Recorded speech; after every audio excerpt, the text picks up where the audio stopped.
All right, again, we are welcome back to class. And this is the second lesson in Module 3 of the Product Owner Training. In the last module, we looked at who and what the product owner is. And we considered all the angles from the stakeholders' end to the developer's end. Right? So in this lesson, hopefully this wouldn't be as lengthy as the last one. It shouldn't be. We would be looking at what the product owner does in sprint events, in Scrum events. From the sprints to other events in Scrum, what does the product owner do? Right. So let's jump right into the class. So, what are the responsibilities of the product owner at the Scrum events? Of course, we have this good picture in our minds. We introduced this picture in Module 1 when we were considering what happens in a sprint. In Module 2 also, we took some time to go through this. But as a quick background to this class, in a sprint, the sprint between 1 to 4 weeks, we know now that the product owner is engaging with the stakeholders, and at the end or at periodic meetings or engagement with the stakeholders is noting down or capturing the requirements from the stakeholders, and those requirements come in big block. The stakeholder is asking for something, then the product owner translates what the stakeholder wants into broken pieces, right? So the product owner translates the requirements into specifications and builds stories from them. So this becomes the product backlog, right? From the stakeholder requirements converted into product backlog. So your product backlog could be broken into epics, user stories, whatever they are, but just make sure that the same block of the stakeholder requirements has been converted to the product backlog, which is carried out by the product owner. So the product backlog is what we look at when we go into the sprint backlog in a sprint planning meeting. So at the sprint planning meeting, the team decides which of the product backlog do we want to move into the sprint. And of course, the product owner is leading that conversation because it's coming with the priorities from the stakeholders. He knows clearly what the stakeholder wants to be delivered first. He has also done all the conversation, engagement, what have you, with the stakeholders to identify which value to be delivered first. When we go further, we'll be looking at how prioritization is done on some of the different techniques the product owner uses to prioritize. And of course, in the practical, you will be guided on how you make use of those prioritization techniques also, right? So the product owner leads the team in this, and a lot of engagement happens in the sprint planning meeting. Of course, the Scrum Master is there ensuring that there's clarity on what the developers need to do. The developers should know what they need to do. But also, the product owner should be mindful that the work selected should be based on what the team has capacity to do. So the product owner should be conversant with the invest criteria, which of course the Scrum Master champions, guiding the product owner. And so from that, the development team would have clarity on what they need to do. Each of those stories that would end up in the sprint backlog should come without dependencies. The product owner also looks at the team capacity and the availability towards having a clear understanding that the development team will be able to deliver that value. And that goes into the cycle, and they run daily stand up, which is the daily scrum, on every work day. But again, the daily stand up is a meeting for the developers. The product owner is not mandated to be there. On the field, product owners would be there. And as a product owner, you want to take advantage of that meeting to have transparency on the workflow. So if there are requirements also slightly changing from the stakeholders, you are also taking advantage of the daily scrum, which is the daily stand-up meeting, to communicate that slight change or the slight changes to the developers, right? So we would be sure that we're delivering exactly what the stakeholders want. So all those would go on until the end of the sprint, where the team would come up with a product increment, a piece that had been developed that adds up to subsequent ones until the whole product is now fully developed. So that is what happens from the product owner's angle. And at the end of the meeting, there is the sprint review, which the product owner would be leading the scrum team to meet with the stakeholders to present a shippable value. Let's take all those junks out. So at the end of the sprint, the product owner is leading the team to meet with the stakeholders, demonstrating a value that had been produced, that had been developed in the course of the sprint. And of course, the stakeholders would be giving feedback on that particular value. Then, of course, lastly, the product owner joins the sprint retrospective meeting where they look together at the process of work and how they could bring some improvement. So, in a nutshell, that is what happens in the course of the sprint. Let's now break it down further. Let's start by looking at what the product owner does, or what does it bring to the table during the sprint planning. Number one, of course, when I say E, I make reference to he or she. So the product owner brings clarity to items in the backlog. That's in the product backlog. The product owner brings clarity to items in the product backlog. Product owner needs to ensure this. From this board now, we could assume that this is the product owner. This is one of the developers. Of course, developer is more than one, and this appears to be the scrum master, right? So the product owner needs to ensure that there's clarity on what needs to be done in the course of the sprint, and he also describes the highest priority to the team. So in the course of this sprint planning, it tells this team that this is what we want to focus on more.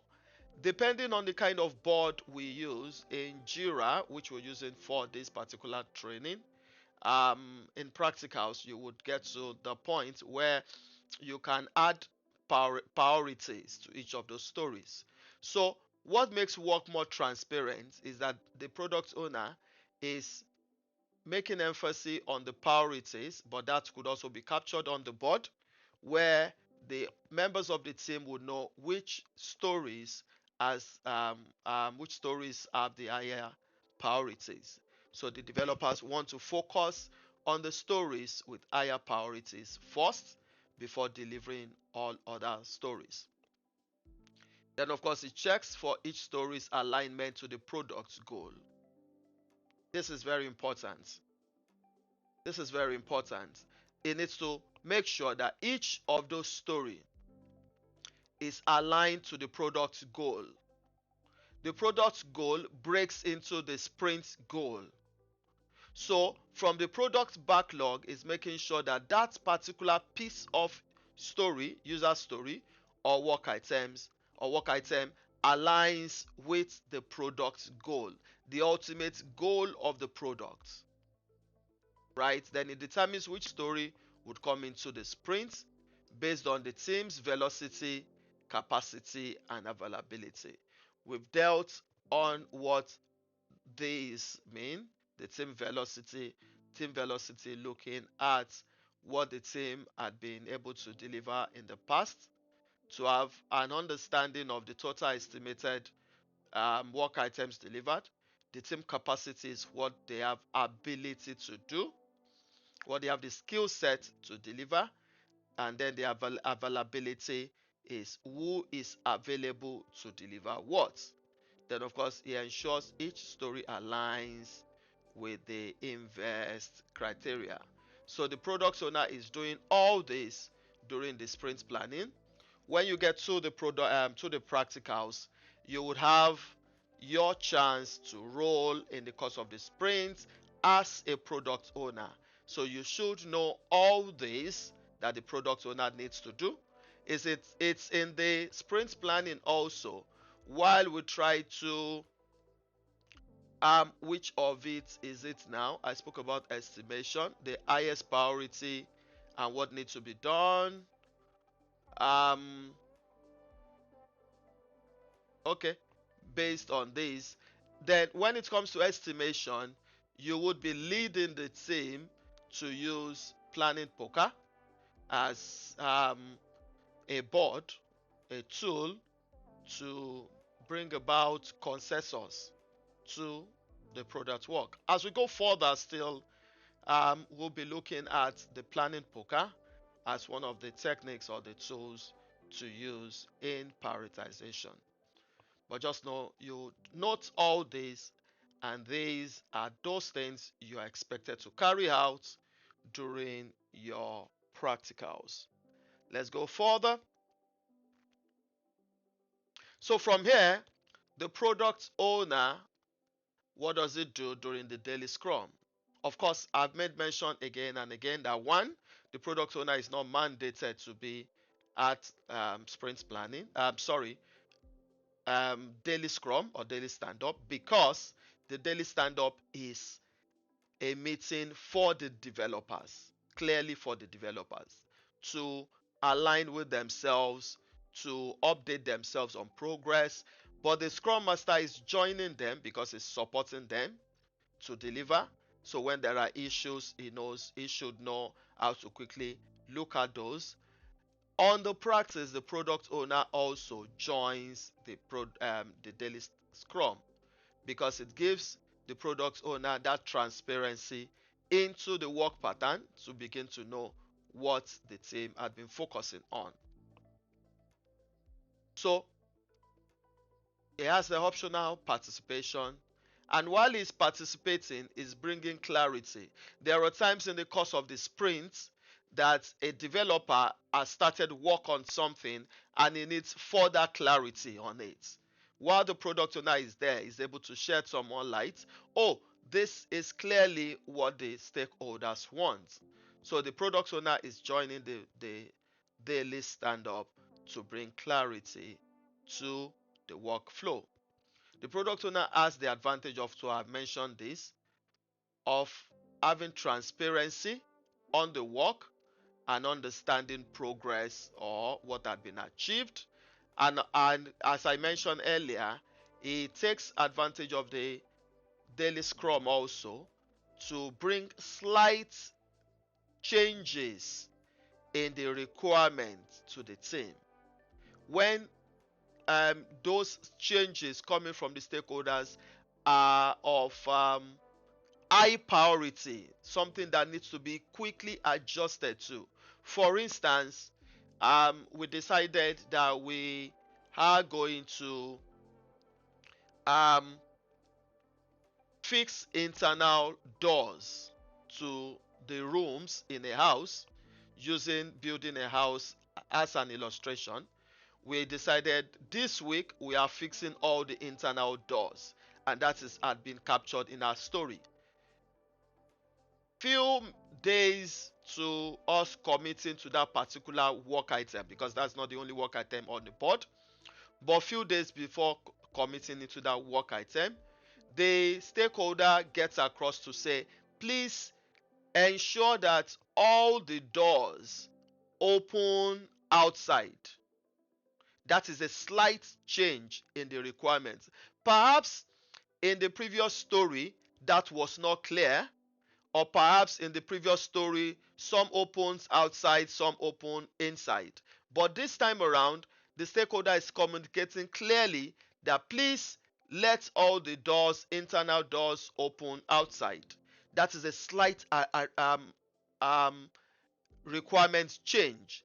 That requirement is not what you wait for till the end of the sprint, because when you wait for such till the end of the sprint, all the doors would have been fixed.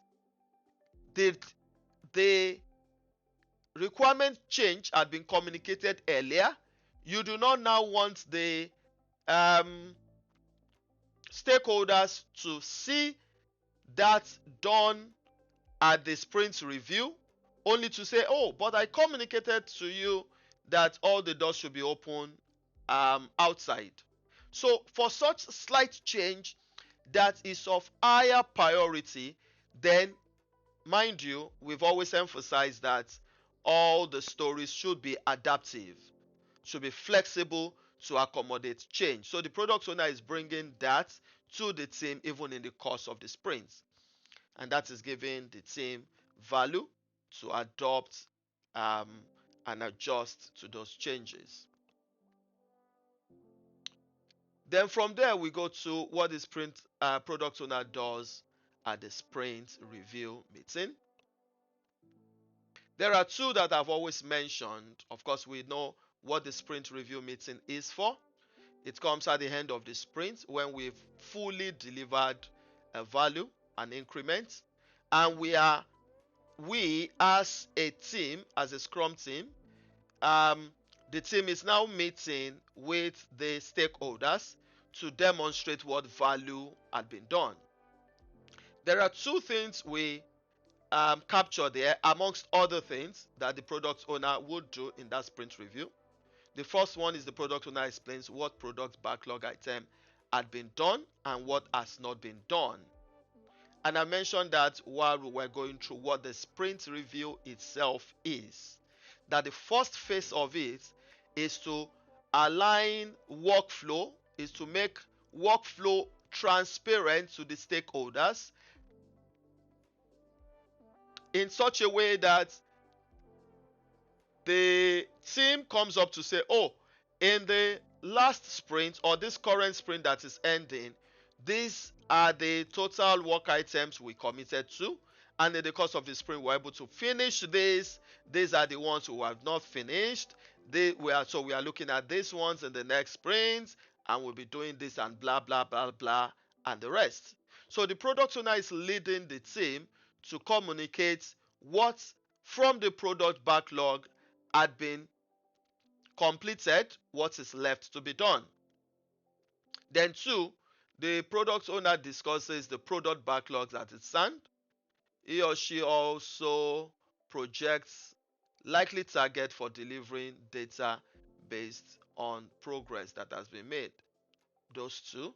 There is the third that is not added here,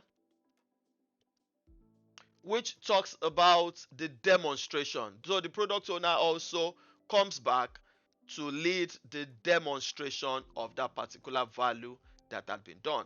There are times on the field in practice where the product owner would need to call on particular developers to lead that demonstration. Oh, Bola, please could you take some moment to walk us through what we've been able to achieve in this sprint? So Bola takes over as a developer. Oh, so in the course of the sprint, this is what we've been able to do, and practicalize, shows the value, demonstrates the requirements that had now been turned into actual value to the stakeholder. So that happens also in the course of the sprint retrospective. Right? Then From there, we move over to the sprint retrospective. Rather, I was meant to say sprint review. So now we are on the sprint retrospective. So the product owner attends as an active participant in the sprint retrospective to work with the team for continuous improvement. Is also contributing to the discussions and finding ways by which the entire team improves on their processes. Is bringing value to the sprint retrospective, looking at what the definition of done for the team is, what was the team charter, how are we working, how can we bring some improvements. So it becomes a participant in the sprint retrospective meeting, sharing ideas, sharing thoughts on what went well, what did not go well, and if there are any improvements that needs to be done, that needs to be carried out in the course of the retrospective. All right, so that's what the product owner does in the course of the sprint. And that brings us to the end of this class. In the next class, we'll be looking at what product vision is, where we begin to look at other angles of the duties and roles of the product owner. As I mentioned, we have a long um, route on the product owner track. So as much as possible, we'll cover all the ends, and most of it is what we would reflect on when we get to the practicals. If you have any question at any point, please note them down, send them across. Let's discuss them further. We'll see you again in the next class. Bye for now.